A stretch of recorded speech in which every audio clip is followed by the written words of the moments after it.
Good morning সবাইকে, আমার চ্যানেলে তোমাদের সবাইকে অনেক স্বাগত।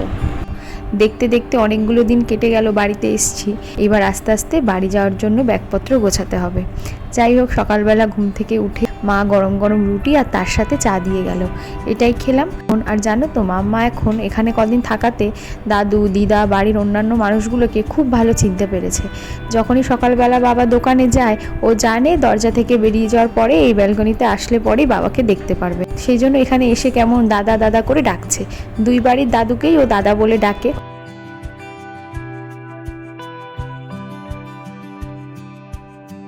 কিছুক্ষণের মধ্যেই হঠাৎ করে দেখি পাশের বাড়ির ছাদে কত হনুমানের দল এসছে। আর এবার এসে গাছপালা যা ছিল সব কিছু একদম ভেঙে চুরে তছনছ করে দিয়ে গেছে। এরপরে মাম্মাকে খাইয়ে নিয়ে গিয়েছিলাম একটুখানি জেঠির বাড়িতে, কারণ দাদার ছেলেটা ওকে ভীষণ ভালোবাসে। যখনই পড়া হয়ে যায় বা একটু ফাঁক পাই, দৌড়ে চলে আসে আমাদের বাড়িতে ওর সাথে একটু খেলবে বলে।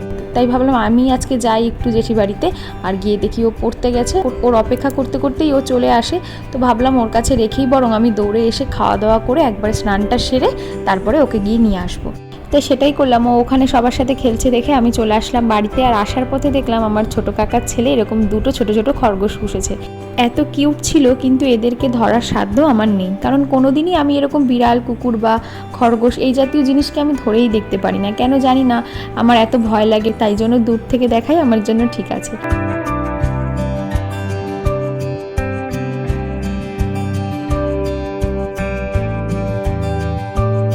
দেখে একটু বাড়ি আসতেই মা বললো আগে খেয়ে নে, তারপরে স্নানটা করিস।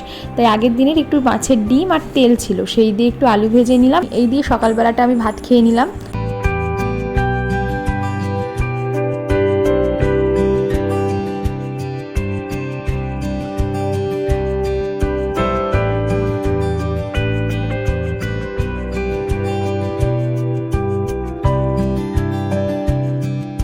বাড়ি আসার পরে কিছুদিন আগেই আমি অ্যামাজন থেকে একটা নতুন জিনিস অর্ডার করেছিলাম, যেটা অনেকের কাছেই নতুন বলে মনে হবে, আবার অনেকের কাছে এটা পরিচিত।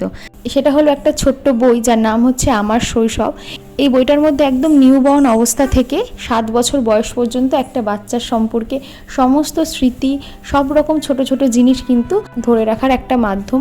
এখনকার দিনের মোবাইল বা ভিডিও ক্যামেরার যুগে এই বইটা কিন্তু অনেকটাই চাপা পড়ে গেছে বলা যায়। আমরা যখন ছোট ছিলাম সেই সময় থেকে কিন্তু এই বইটা চলে আসছে। এখন খুব একটা কেউ কেনে না বলে অনেক বইয়ের দোকানে এটা আর পাওয়া যায় না। সেই জন্য অনেক খুঁজে অ্যামাজনে এটা পেলাম বলে সঙ্গে সঙ্গে অর্ডার করে দিলাম। 2-3 দিনের মধ্যে হাতেও পেয়ে গেলাম। তোমাদের সাথে একটু শেয়ার করি, দেখো ভেতরে কত ছোট ছোট জিনিস লেখা রয়েছে। আর এই বইটা আমি কিনবো এবং এই বইটা সম্পর্কে আমার জানা আছে বলেই প্রথম থেকেই এখানে যে কবে বাচ্চার প্রথম দাঁত উঠেছে, কিংবা কবে মা বলতে শিখেছে, কবে হাঁটতে শিখেছে, এই ধরনের ছোট ছোট জিনিসের জন্য কিন্তু জায়গা করা রয়েছে। সেই কারণেই আমি সেই দিনগুলো একটা ছোট ডায়েরির মধ্যে লিখে রেখে দিয়েছি। তো আমার আর পূরণ করতে খুব একটা অসুবিধা হবে না। এখন শুধু অপেক্ষা কতদিনে বাড়ি গিয়ে এগুলো একটা একটা করে আমি পূরণ করব। একটা বাচ্চা হওয়ার পরে সাধারণত তার মাসি পিসি বা খুব কাছের কোনো মানুষই এই বইটা গিফট করে থাকে। এখনকার দিনে অনেকেই এই বইটা সম্পর্কে যেহেতু জানে না, আমার মনে হয় তাই প্রত্যেকটা মা বাবারই উচিত তাদের সন্তানের জন্য এরকম একটা ছোট্ট বই কিনে আর সেটা ডায়েরির মতন করে পূরণ করে রেখে দেওয়া। একটা সময় পরে যখন ও বুঝতে শিখবে, বড় হবে, তখন কিন্তু এই বইটার মূল্য কিন্তু ওর কাছে অনেক বেশি হবে। সেই জন্যই এটা কেনা। যাই হোক, আজকে যা গরম পড়েছে, দুপুরবেলায় ঠিক করে রেখেছিলাম যে বিকেল হলেই আইসক্রিম খাবো। সেই জন্য বিকেল হতেই আইসক্রিমের ঘন্টার আওয়াজ পেয়েই দৌড়ে চলে গেলাম আইসক্রিম নিতে। আর একটু খোঁজ করতেই পেয়ে গেলাম ওই কাকুর কাছে হজমলা আইসক্রিম, যেটা 2 টাকা দিয়ে এক সময় কিনতাম। আর প্রতিদিন বসে থাকতাম যে কখন এই কাকু আসবে আর একটু হজমলা আইসক্রিম খাবো। তাই অনেক বছর পর আবার এই আইসক্রিমটা খেতে পারলাম। এরপরেই সন্ধ্যার দিকে আমার এক বান্ধবী এসেছিল। আসলে আমাদের জেনারেশন, মানে আমরা সমবয়সী যে বান্ধবীরা ছিলাম, সবারই এই 3-4 বছরের মধ্যে বিয়ে হয়ে গেছে। যথারীতি তাদের মধ্যে অনেকেরই ছেলে মেয়ে হয়েও গেছে। তো সবার সাথেই ওই ষষ্ঠী, ভাইফোঁটা বা পুজোর সময় দেখা হয়। আর তাছাড়া তো ফোনে যোগাযোগ হয়। তাই সবাই যেহেতু ষষ্ঠীতে বাড়িতে এসছে, সবার সাথে অনেকদিন পর দেখাও হচ্ছে। আর আগের মতন একটু আড্ডা গল্প তো চলতেই থাকছে। এরকমই এই পুচকুটাকে নিয়ে আমার বান্ধবী এসেছিল বিকেলবেলা আমাদের বাড়িতে। ওকে তো তোমরা এর আগেও একটা ভিডিওতে দেখেছিলে। তো আমার মেয়েকে দেখো, 6-7 মাসের বড় আমার মেয়ে, কিন্তু ভাব এমন করছে যেন কত বড় দিদি। আর যতই ভাইকে ও কোলে নিয়ে আদর করার চেষ্টা করছে, কিন্তু ভাই ওর কাছে কিছুতেই যাবে না।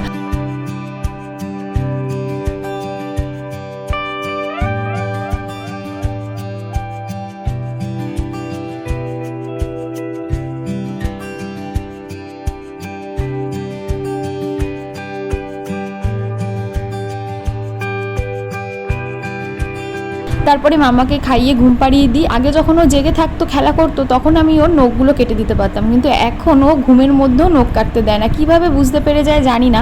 ওর হাতে পায়ে সব নখ কাটতে আমার 3-4 দিন সময় লাগে, মানে একবারে আমি সব কাজটা করতে পারি না। ও ঘুমিয়ে গেল আর মাকে বললাম এই গরমে আজকে আর ভাত রুটি কিছু খেতে ইচ্ছা করছে না, একটু পান্তা ভাত খাবো। সেই জন্য ভাবলাম সন্ধ্যার দিকে একটু চাউমিন করি। এর মধ্যেই বাবা এসে হুজুক তুললো ড্রাই ফ্রুটসের লাড্ডু বানাবে। সেই জন্য কাজু, কিশমিশ, আলমন্ড, তার সাথে আখরোটটা পাইনি বলে আনতে পারিনি, আর খেজুরকে হালকা ঘিয়ের মধ্যে একটু ভেজে নিয়ে এরপর এগুলোকে ঠান্ডা করে মিক্সির মধ্যে একটু আধা ভাঙা মতন করতে হবে। মানে একদম পাউডার করলে ভালো লাগবে না, একটু গোটা গোটা থাকলে ভালো লাগে। আর ওই যে খেজুরের যে রসটা থাকে বা কিশমিশের মধ্যে যেটা রস থাকে সেটাতেই কিন্তু একদম সুন্দর লাড্ডু বানানো হয়ে যায়। আর এটা ফ্রিজে রেখে অনেক মাস তোমরা খেতেও পারবে। কিন্তু সমস্যাটা হলো অনেকটা পরিমাণ করছিল বলে আমি বারণ করলাম, কারণ এর আগে তো আমি মাম্মার জন্য ড্রাই ফ্রুটসের পাউডার বানিয়েছিলাম, কিন্তু ও না খুব একটা ভালো খাচ্ছিল না। সেই জন্য বললাম ও তো ভালো খায় না আর আমিও খুব একটা ড্রাই ফ্রুটস খেতে পারি না, তাই বললাম তোমার মতন অল্প করে দিই। কিন্তু বাবা সেটাতে রাজিও হলো না। কিন্তু জানো তো একদিক দিয়ে ভীষণ ভালো হয়েছে, যখন লাড্ডুটা তৈরি হয়ে গেল খেতে এত ভালো হয়েছিল যে মাম্মাও দেখছি টুকটুক করে বেশ লাড্ডু খেয়ে নিচ্ছে। সেই জন্য বাবা আবার ওর জন্য ছোটো ছোটো করে কটা লাড্ডু বানিয়ে রেখেছে। আর মাম্মা যদি এগুলো একটা করেও প্রতিদিন খায় তার থেকে ভালো তো আর কিছু হতেই পারে না।